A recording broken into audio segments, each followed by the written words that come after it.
Hello, I'm Jack Shillito and welcome to My Aunt Mabel, episode 4. In this episode, we'll dive into two of Mabel's most important shows, the Buggins Family and the English Family Robinson. They represent two entertainment genres that we take for granted today, the sitcom and the soap opera, and Mabel was at the forefront of it all. As Jen says in her book, the creation of the Buggins family represented a significant milestone for radio, as it was the first radio family on either UK or American radio, beating the first American radio family, the Goldbergs, by 4 years. In 1939, the BBC's director of variety, John Watt, recognised that Mabel's creation of the Buggins family was a historic achievement.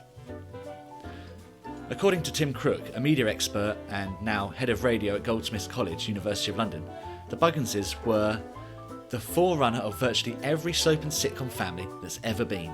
How about that? The Buggins family, or just the Bugginses, was Mabel's most enduring creation. There were over 250 Buggins episodes broadcast between 1928 and 1948. The most characters she ever played in one broadcast was 7. She developed this style of performance because being several people at once enabled her to do the sketches. This was amazingly innovative. Today we're used to voice actors playing several characters in the same show, if not in the same scene. But in the 1920s, this was unheard of. Mabel decided to take this approach as it was more entertaining than monologues. That's in reference to the fact that she had written and performed her own comedic monologues earlier in her broadcasting career. Here's Gilly on Mabel's being encouraged to write monologues and where her Cockney characters were developed. There was a lack of confidence, and that when she was going to Elsie Fogarty for sort of elocution acting lessons, that it was Elsie who really encouraged her to write the monologues. And I think that's lovely. It's another kind of line of, I guess female network that works and encourages and brings people on. That, suddenly she started, the Cockney character came out of that. And obviously it came out of her Tillings family, out of the people she knew and knew how they sounded. So there was an authenticity to it, but of course it was also exaggerated for purposes of comedy, which she does very well. In case it wasn't clear, Elsie Fogarty was a pioneer in voice and speech and was the founder and principal of the Central School of Speech and Drama in London, later being awarded a CBE for services to speech training and dramatic arts. Speaking of voice and performing a monologue well, I have a special treat for you now. Gilly has kindly performed one of Mabel's monologues for us. Have listened to this one called Cheering Up Mariah. And it's not exactly a spoiler, but it's very much the opposite of what the title suggests. Can I come in, Mariah? It's only me, Emily, come to cheer you up a bit. Oh, good gracious, Mariah. Oh, my dear. Oh, what a turn you have given me. There, wait a bit. I can't speak for a minute. My heart's come right up in my throat. Oh, dear. There, I've swallowed it down. Oh, Mariah, you do look bad and no mistake. What have you been doing to yourself to get yourself down so low? Oh, it's made me feel all of a tremble, all of a shake, I am. I did ought to have been prepared, certainly. For when I met your mother yesterday, she says, go and see poor Mariah, she says. She's laying on her poor back, she says, and what with her husband in China and all, it will cheer her up to see you. Though, mind you, she'll give you a turn, she says. Looks more like going home than anything human, does poor Mariah. Ah, Mrs. Broggins, I says, you remember what I told you at Mariah's wedding? I says, you says to me, the last of the family's left me, and I says, yes, Mrs. Broggins, I says, it will seem a bit flat at first, but now the wedding is over, I says, the funerals soon begin. Of course, I only said it to cheer her up and make her laugh at the time, but it looks as if I spoke truer than I knew. Well, and how are you, Mariah? Well, not that I need to ask, for I only seen one person who looked as bad at you, and that was my brother's wife's Aunt Bemarriage, and she was gone in 24 hours. Oh, that your baby I can see laying out there in the pram. Oh, how old is he? 8 months. He's a beautiful boy, Mariah. He really is a lovely child. Huh? Oh, I see ya. Put out your tongue at me, would you, little blighter? He puts me just in mind of my brother Alfred's child. They never had but the one, you know, and they thought the world of that child. Nothing was too good for it. It was a beautiful child too, just like yours, up to 8 months. And then it seemed to take a wrong turn like. Simply pined away. Nothing did it no good. It didn't seem to fancy nothing to eat. Do what they would. Well, I've known my brother run out for a pork chop and fry it himself to try and tempt the child to eat.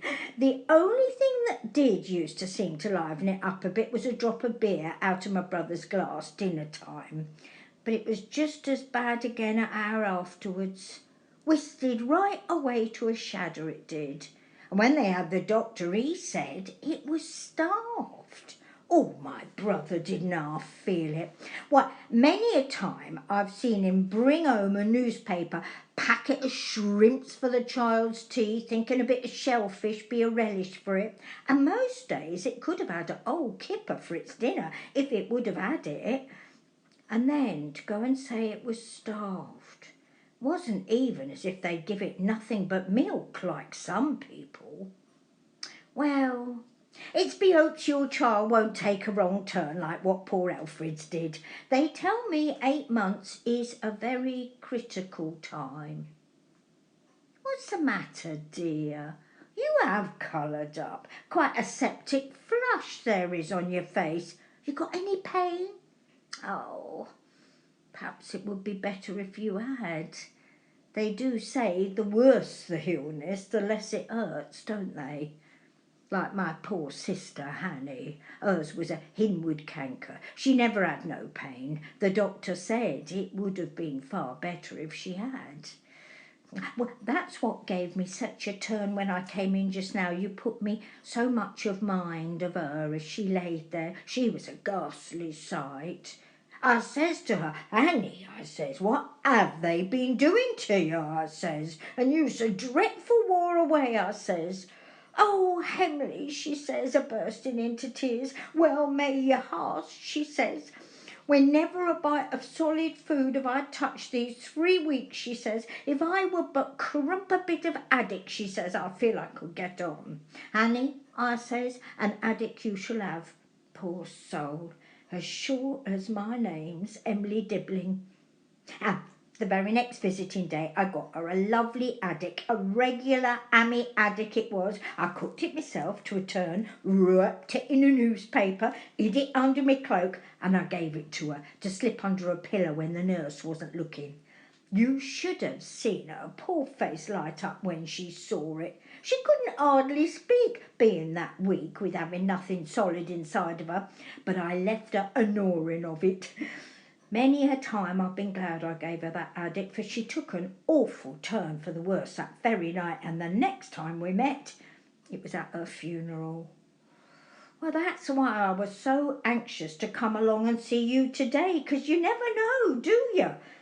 Still, if only you keep your spirits up, that's half the battle, however ill you are. Oh, that's never whooping cough your baby's got, is it? Sounds to me like it. Oh, well, you mustn't worry. If the child's to have it, it'll have it. Worry won't stop it. Only 8 months is a very critical age, so I'm told. Now, you ain't worrying about your husband in China, are you? You'll be all right. Why should the Chinese bash him about? He's never done them no harm, I lay. Never had the spirit to lay a finger on you, did he? Let alone a Chinese. Now, when you come to think about it, he's just the sort that come to harm. Them good steady ones always gets taken, don't they? Very different from my Henry, I recollect, when the war started. I was frightened to death. He wouldn't enlist, and I showed him every bit in the papers what said how well the army was fed. But when he heard rum was served out, that did it. I knew he couldn't resist that. If only the Germans would have kept him. But no such luck.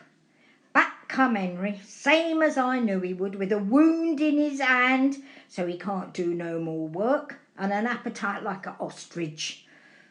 But with yours, of course, is different. Oh, it's always the good ones that goes. Well, I must stop it. I'm glad to have been able to cheer you up a bit. There's nothing like really gay society when you're on your back, is there? And I was always one to have a good laugh and see the funny side. Oh, so long, dear. How good was that? Obviously, humour has changed over the decades, but hopefully you still found it amusing one way or another. Now then, back to Mabel's multi-character sketches. There is some disagreement amongst researchers as to which was the prototype BBC radio soap. Some think it began with the Bugginses, others cite the Huggets, which was also created by Mabel. So either way, Mabel led the way with the soap opera. As Jen says, Mabel was responsible for both bringing soap opera from the US and basically creating the sitcom. Despite her being such an important figure, very little had been written about her and very little was really known about her. This woman who could do 7 voices at the same time and full audiences. And I thought that, that must be significant in some way. And yet I can't find her anywhere, except for in the same book, a little later on, they say she was part of bringing soap opera to Britain. So she's bringing soap opera to Britain, and she's got clearly she's got voice talent, and nobody's talking about her. I was actually really excited to figure out that she was not only this sort of soap opera pioneer, but she was really an invisible pioneer of sitcom that nobody had ever thought about. And I was actually quite happy to find out that it was a British invention and not an American one.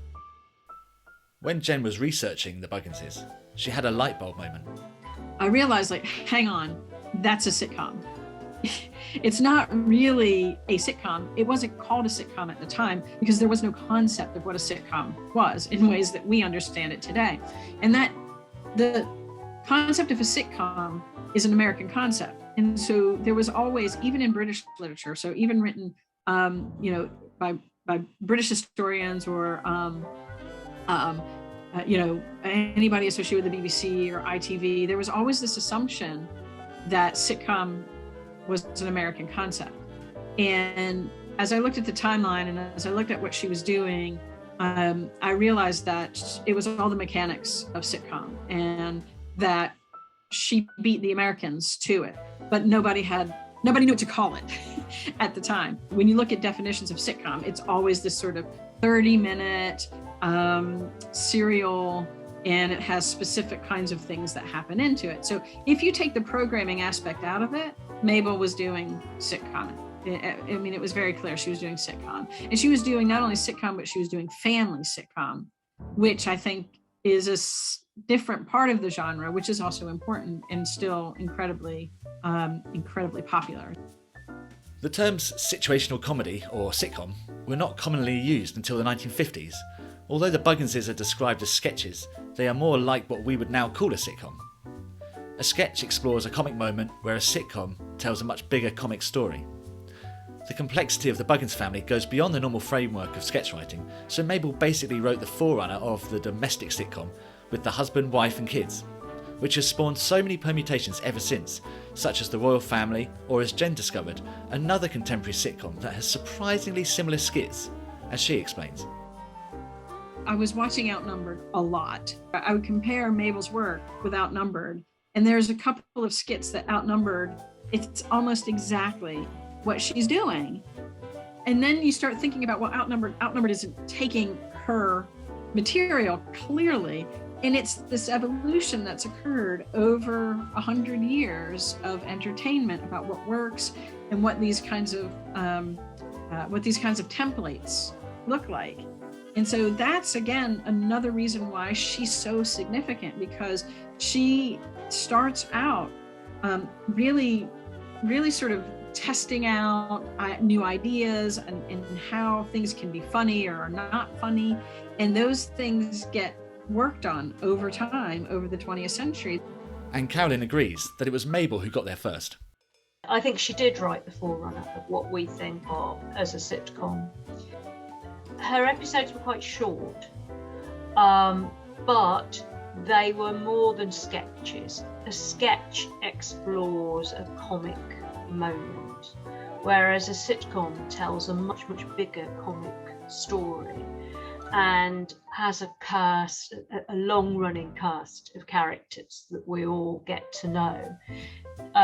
Essentially, a sitcom is like a kind of a traditional play, but it's like just getting the second and third act. You don't need act one because you already know the characters and you already know the situation. So for me, she definitely wrote the forerunner of the sitcom with, you know, the classic domestic sitcom with the mother, the father, and the kids sort of battling against the world. And she did that really quite brilliantly. Given the ample evidence of Mabel pioneering the sitcom before it was even a thing, it's odd that she's vanished from history. Here's Carolyn again on why Mabel might have been sidelined. The idea of the lone sitcom writer, you know, because we don't write sitcom in this country. In Britain, we don't write it like they write it in America. In America, they write in teams. They're like teams of writers in a room and they all have to come up with fun stuff. Very different in Britain, where it's always been the product of the man, the product of some genius sitting alone in his room, or maybe he's working with another male partner to create, you know, the sitcom, which has always been seen as the sort of jewel in the crown of broadcasting.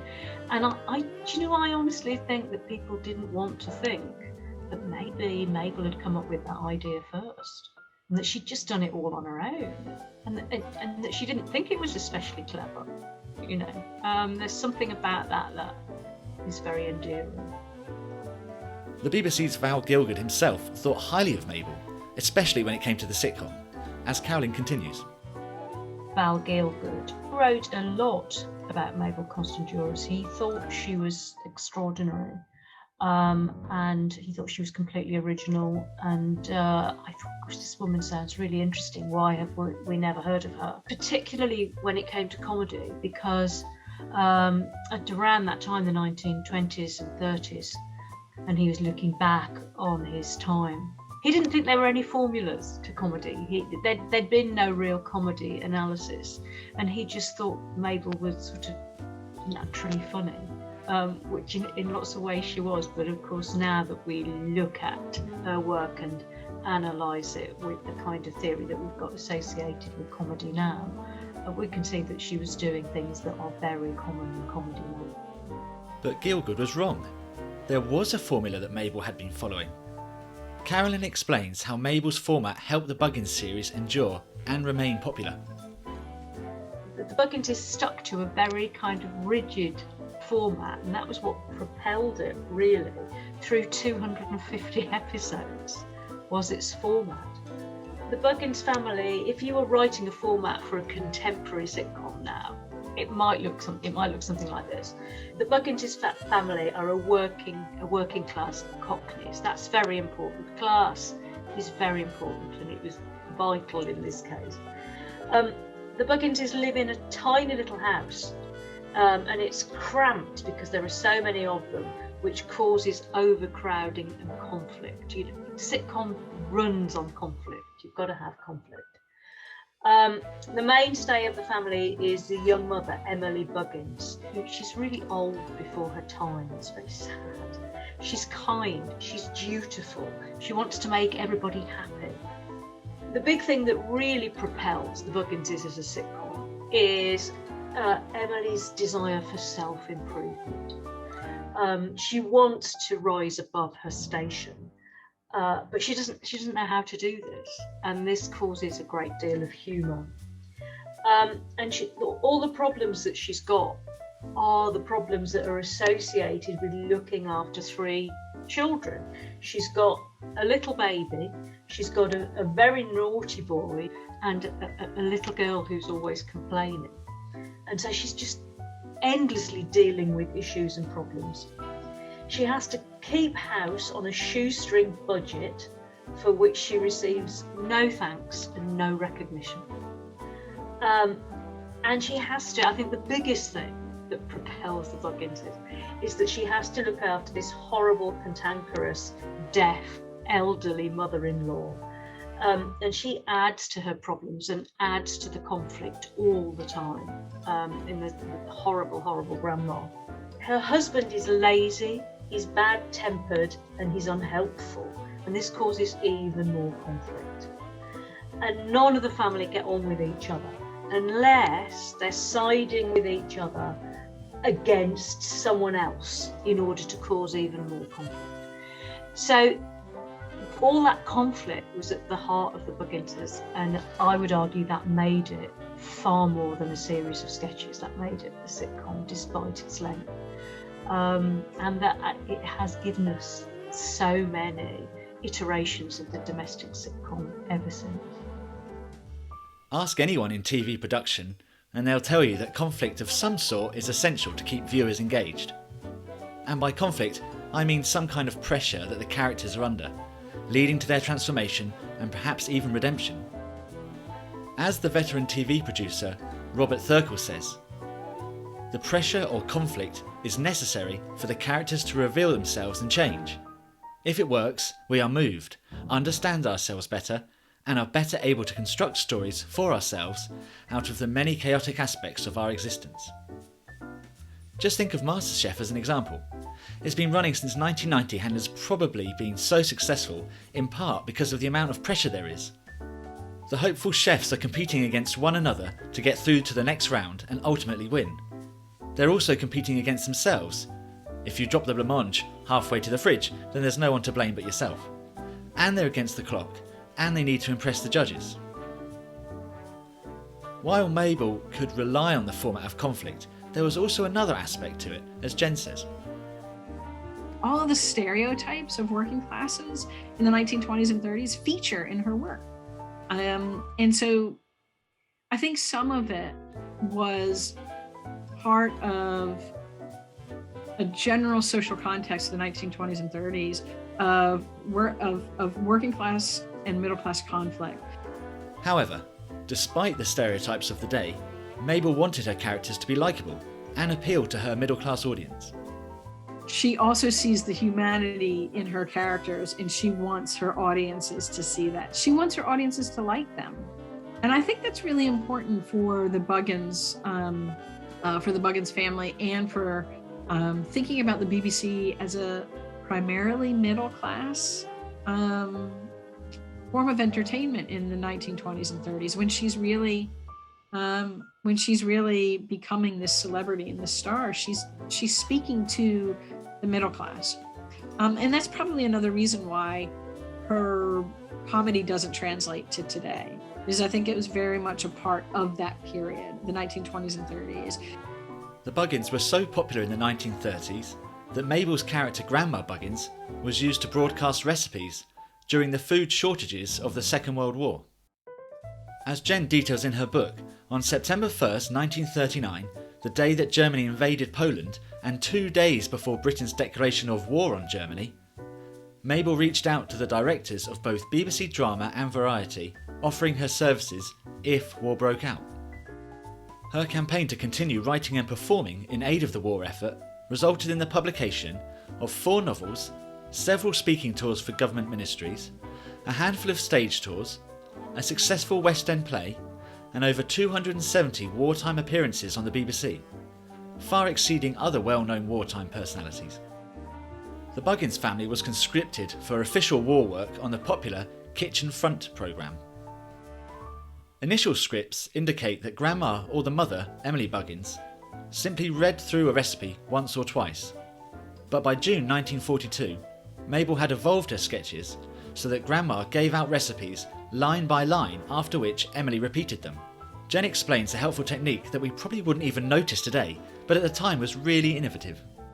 before the housewives would go out to the stores, they could listen to the kitchen front and get recipes. So the Bugginses show up there. And it's really Grandma Buggins and it's Emily. So Grandma and the mother. It's actually really well done because when you think about, and this is an innovation that I haven't talked about with Mabel, she's thinking about people listening. She's very, very, very, very sort of focused on the listening experience. And so she knows if you're at home and you're writing everything down, you're probably going, wait, hold on, right? And she's doing that. And you think live radio, people can't pause it or anything, like we could do on now, we could be like, wait a second, oh, hold on, stop, pause that for a second. They weren't pausing anything. So she was creating these little pauses with Grandma. And Grandma would be like, wait a second, hold on, I can't do her voice, but it's really cool the way that she reads the recipe twice and she inserts these little breaks through it. So she's thinking, here's these women at home, they're writing down the recipes and they need time. Emily also anticipated listeners' questions by stopping Grandma now and again to inquire about a particular ingredient's availability or to ask for clarification. Mabel's efforts on the kitchen front was important war work that showed Mabel's commitment to the war effort, and it also ensured her continued relevance on radio and strengthened her celebrity. As Jen says, dramatising the day-to-day domestic life and relationships have become the foundation of both soaps and sitcoms. Mabel was a trailblazer in the development of two genres that have shaped how the nation imagines itself. No matter which series has the greater claim to being the prototype, there's little doubt that the modern soap opera is based on Mabel's work. That said, historians of both sitcom and soap opera tend to point to American programming as the templates for these genres in Britain. But British sitcom was not transplanted from America, it was a homegrown invention, starting with the Buggins Family in 1925. Wikipedia's entry on radio comedy in Britain notes that a number of British radio comedies achieved considerable renown in the second half of the 20th century. No mention of the Buggins or that of anything in the first half of the century. You probably shouldn't rely exclusively on Wikipedia for your historical insights, but it's worth referencing it to show how popular sources have got the history of radio comedy wrong. According to Wikipedia, radio comedy began in the United States in 1930 and did not begin in the UK until a generation later, with such popular 1950s shows as The Goon Show and Hancock's Half Hour. Whoever put that entry in was out by about 25 years. The Glums, a 5-minute comedy sketch which appeared in 1953, featured working class characterisations and situations that were strikingly similar to the Buggins sketches, yet the Glums are considered a watershed moment in the representation of the sitcom family. The difference with the Glums was that the male perspective took hold. In the Glums, the female parts rarely spoke or were relegated to noises off unintelligible shout. The show ushered in the usual British family sitcom dynamic, in which women act as the backdrop, with the focus being on the men. Throughout Mabel's Buggins work, both on radio and in print, men were often relegated to the periphery. Conversations between her female protagonists rarely failed the Bechdel-Wallace test, which provides a simple guide to gender equality in cultural forms. To pass the test, a text must have 1. At least 2 female characters, 2. Who talk to each other, 3. About something other than a man. Ha, I like that. Sounds simple, but in a database of 9,329 movies that have been analysed, 5,285, just over 56%, pass all 3 tests. In lead acting roles, as writers and creators, and in leadership positions, women remain underrepresented across multiple media. Women have exercised and continue to exercise immense, if often unrecognised, influence on the BBC.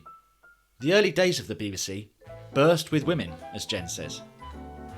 The names of Hermione Gingold, Helena Millay, Elsie and Doris Waters, Nellie Wallace, Tessie O'Shea, Gladys Young, Frances Kilpatrick and Helen Pride represent just a fraction of the women who were well known to and beloved by audiences in the 1920s and 30s, whose work and influence have yet to be written into the history of the BBC.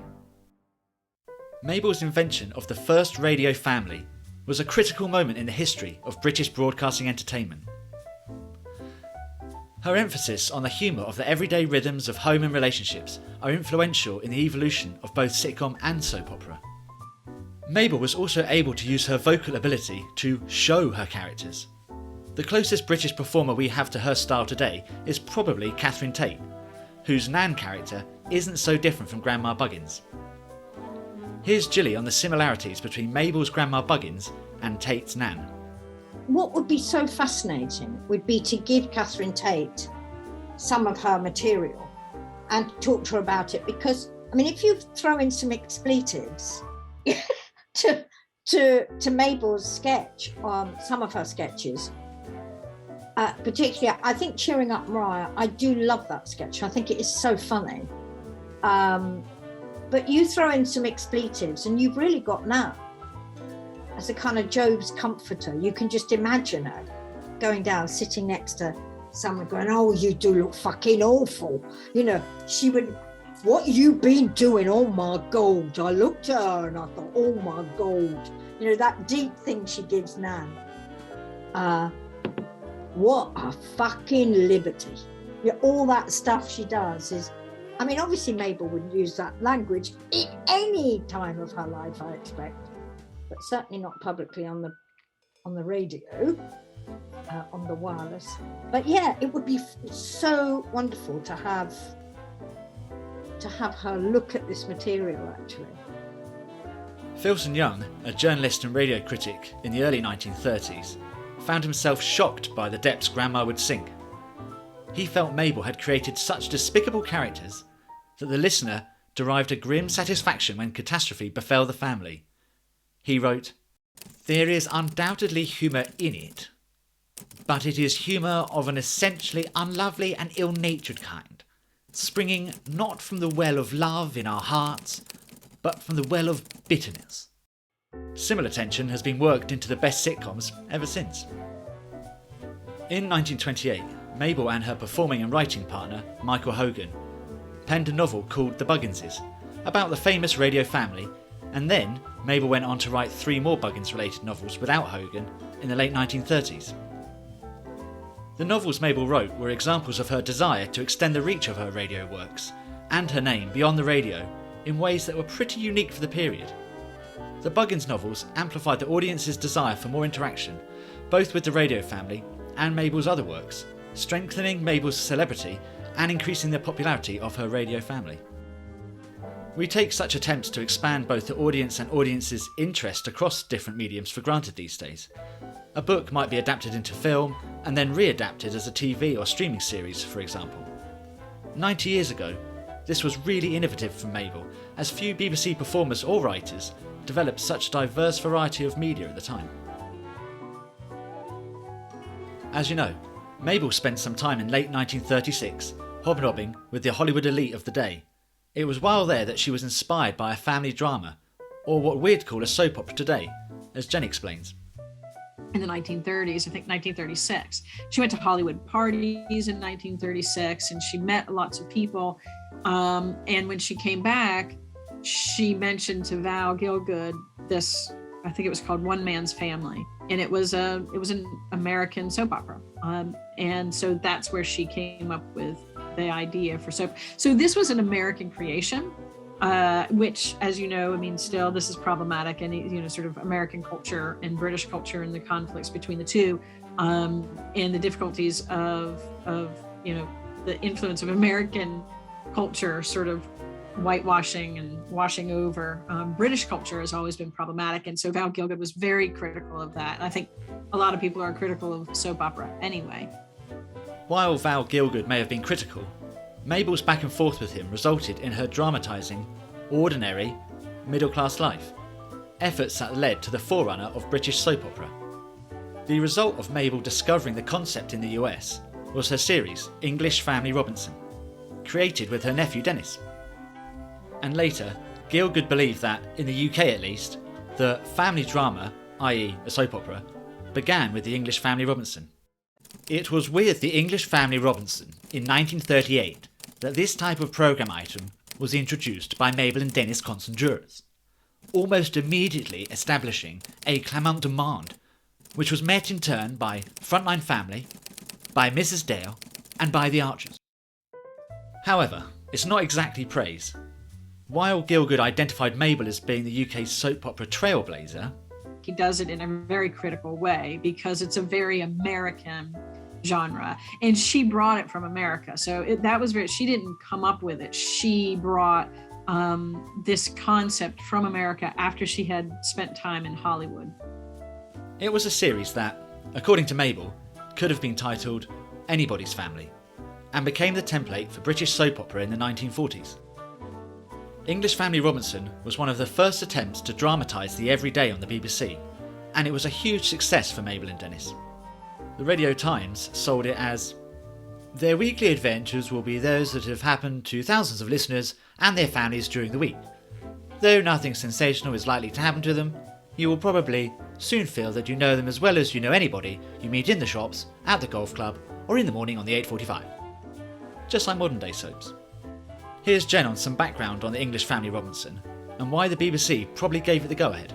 English Family Robinson, I think, are very much who the BBC imagines is their audience.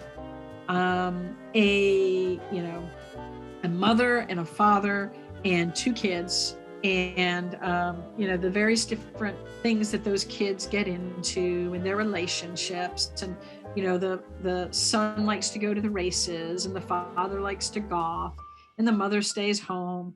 All of that, I think that's the imagination of the BBC in the 1930s.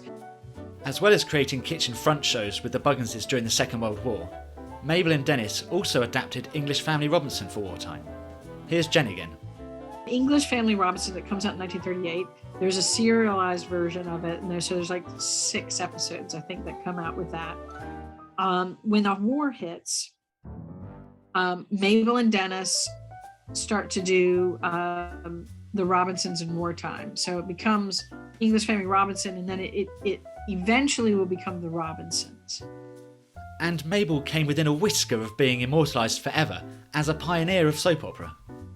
That could have been her ticket to fame, because the Robinsons go into the wartime period, and eventually, I think, the history of soap opera in Britain goes from the Robinsons to the Dales, to Mrs. Dale's Diary. And I think she could have been part of that kind of history, and she got written out of it. During the war, Mabel and Dennis also decided to diversify English Family Robinson into another medium. She and Dennis decide that they're going to take the English Family Robinson and they're going to make a West End production. So they make a play out of it. That play was Acacia Avenue, which had a run of over 200 shows through 1943 to 1944. That's right in the middle of the Second World War. In February 1944, Mabel and Dennis sold the film rights to Sidney Box, a British film producer and screenwriter, with the film adaptation becoming 29 Acacia Avenue. Not to be confused with Eric Wimp, aka the one and only Banana Man, who lived at 29 Acacia Road. The road name has since become a byword for suburban life.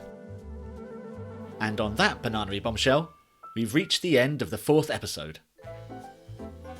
Now that we've heard how Mabel's creations of the Bugginses and the English Family Robinson led the way for sitcoms and soap operas in the UK, and as I said in the first episode, isn't it bananas that more of us don't know about Mabel, especially me being family?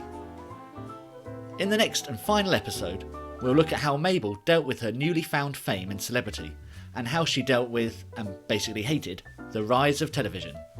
See you there. Thank you for listening to this episode of My Aunt Mabel. That's time you could have been doing something else, unless you were doing something else, in which case, well done for multitasking. So I appreciate you spending time to learn about the life and times of Mabel Constanduros. If you've liked what you've heard and think more people should know about Mabel, please share the episode or the series with someone and leave a 5-star rating and review. It helps others discover the podcast and Mabel's story. Feel free to get in touch if you have any questions, comments or feedback. You can email me at Jack, J-A-C-K, at themediamoment.com. That's Jack at themediamoment.com. mediamoments.com. This podcast was researched, written and produced by me, Jack Shillito, with contributions from Gilly Bush-Bailey, former actress and Professor Emerita at the Royal Central School of Speech and Drama in London, Jen Purcell, Professor of History and Chair of the History Department at St Michael's College in Vermont, USA, and Dr. Carolyn Scott Jeffs, a playwright and lecturer in playwriting and dramaturgy at the Loughborough University. The part of Mabel was voiced by my friend Kate Walker. Thank you to all four for their help and support.